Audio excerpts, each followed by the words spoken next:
Hello, সবার পুজো কেমন কাটলো? আমার তরফ থেকে তোমাদের সবাইকে শুভ বিজয়া। সবাই ভালো কাটিয়েছো আশা করি পুজো।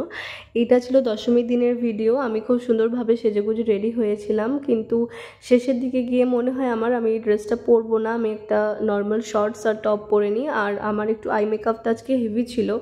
আমি না শেষের দিকে আর আই মেকআপও রিমুভ করে নিই, ওভাবে করেই চলে গেছি, কারণ এমনিতেই দেরি হয়ে গেছিলো, রাত হয়ে গেছিলো, আরও রাত হয়ে যেত।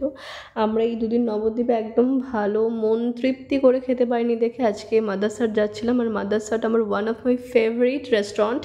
আমার খুব ভালো লাগে মাদারসাটে খেতে, তাই জন্য আমরা আজকে ওইখানটাতে এসেছিলাম। আর মাদারসাটেরই নতুন আরেকটা হয়েছে, নতুন করে আরেকটা হয়েছে, আমরা ওখানটা আজকে খাবো। ওই জায়গাটা শুনেছি, আমি অনেকের ফটোজেও দেখেছি, ভিডিওসে দেখেছি যে অনেক বড়, অনেক সুন্দর, সবচেয়ে বড় এটা এখন। আর এই দেখো, সত্যি করে সব থেকে বড়, মানে অনেকটা বড়। আমি এতদিন যত রেস্টুরেন্টে খেয়েছি, মানে এটার থেকে বড় হয়তো আমি আর দেখিনি, আর খাইওনি, হয়তো থাকতে পারে, বাট আমি দেখিনি, আমিও খাইওনি। আর ফুড কোয়ালিটি নিয়ে আমি আলাদা করে কিছু বলবো না। এরা এত ক্রাউডের মধ্যে ওদের ফুড কোয়ালিটি যে কীভাবে মেনটেন করে সেটা বলার বাইরে। খুব ভালো রান্না হয় এখানে। আমরা নিয়েছিলাম ফিশ ফ্রাই।